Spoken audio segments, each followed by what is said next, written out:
Hey everyone, welcome to our second video in our Developing Preptober New Writing Challenge series. So on our first video, which was last week, we talked about how to pick your new story. And then on Monday night, we actually did that.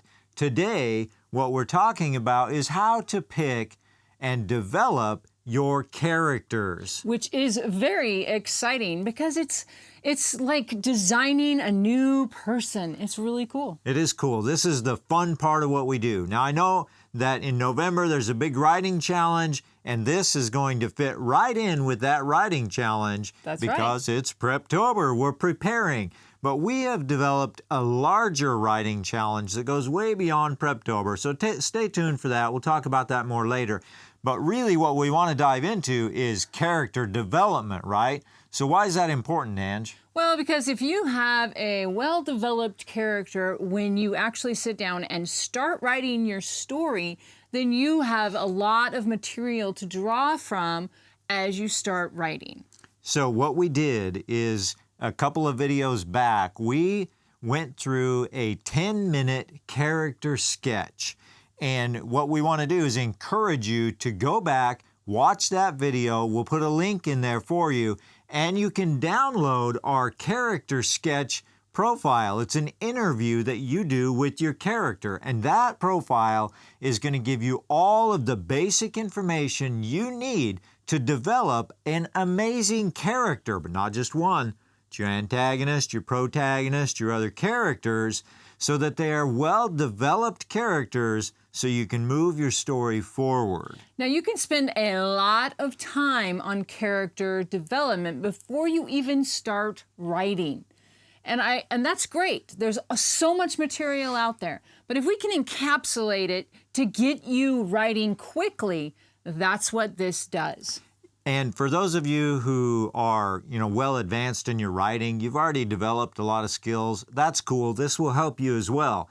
But for those who are maybe a little bit newer, or you're still working on your second book or maybe your third, character sketch is really where people can get stuck. They can get lost in this process.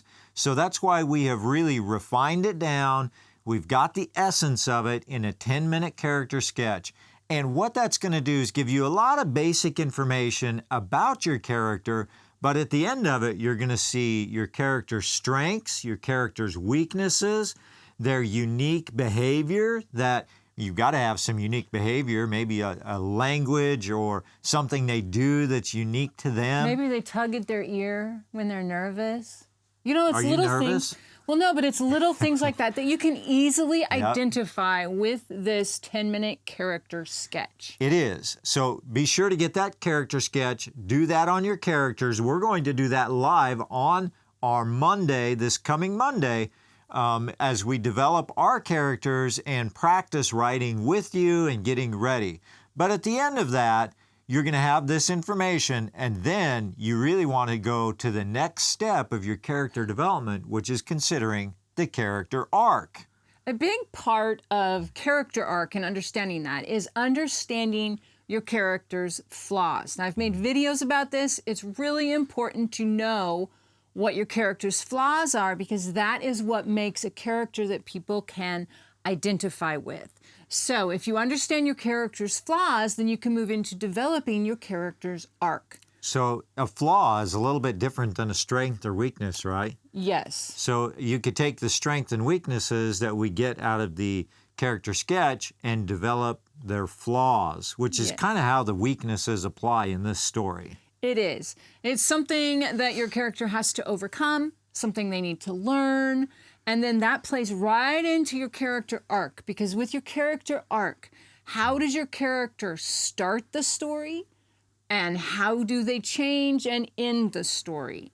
And this can also be, what does your character learn throughout the story, and how do they apply what they've learned to their life? Yeah, so you have different types of character arcs, right? Yes, you do. They're not all the same. So I know you've talked about this in your other videos, but give us, what is a character arc? Just tell us in a nutshell. What is a character arc? A character arc is how your character changes from the beginning to the end.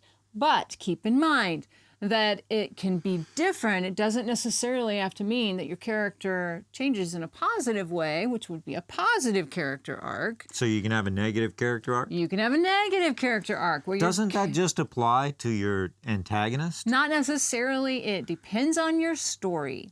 Yep. And let's not forget that there is also a flat character arc. There is, which is a very unique way of telling a story, which is actually more widely used than you may realize. But a flat character arc is where the character starts out one way and ends the same way. The character does not change. What changes is the world around the character. So Jesus is a really good example of this because Jesus always stayed the same. He was perfect. Perfect when he came, perfect when he left. It's the rest of the world that has to change around him or because of him, right? Yes, Jesus is actually a perfect example of a flat character arc. Yeah, so sometimes we talk about like Captain America is that kind of flat character arc, but Jesus, I mean, he's the ultimate. Yeah. Now, once you've done all of that, then you can look at your character's backstory as you have time and energy, because remember, we're trying to do this quickly to get you writing. So you can look at your character at this point and say, let's think about a little bit of where this character comes from, and you can just write notes on that. Some of that is included with the 10-minute character sketch. Yes, it is. So you can expand that a little bit, but the key is don't get lost in backstory because you can get way lost in backstory. I've done that in one of my developing stories. I spent so much time in the backstory that I just never got to writing. We don't want that to happen. We want you to really get an idea of backstory. Don't get stuck in it. What you want to identify now is what is the main challenge in your story, and then ask yourself, does this challenge fit your character? Because you want the two to go hand in hand. You want them to fit. Yeah, I think that's really important because at this point, you've got the character, you've got a basic character sketch, you've got strengths, weaknesses, you've got their flaws, and then you've also kind of considered the backstory just a little bit. Does that character fit your conflicts and your interest with the storyline overall? Now, sometimes where that really comes into play isn't just with your antagonist, but it's with your protagonist and your secondary characters. Do they fit? And here's what I'm saying, really, and what we want to convey is if you take the character of Rambo and you put him in a love triangle on the Love Boat or something weird like that, it just doesn't going to fit. So you kind of want to make sure that your character fits inside of the story before you start writing, right? Yes. So we would like to invite you to join us Monday night because that is our live Write With Me, Us session. That's when we take what we're talking about and we apply it. So we're going to do this on Monday night with the characters that we have in mind for our new stories because both of us are writing a new story as well. And we're going to answer your questions. We're going to have a lot of interaction and dialogue as well as our writing sprint time so that we can actually do this with our characters and develop the best characters for the best story, getting prepared to go into our writing phase. So do this with us on Monday night. We can't wait to see you. See you then.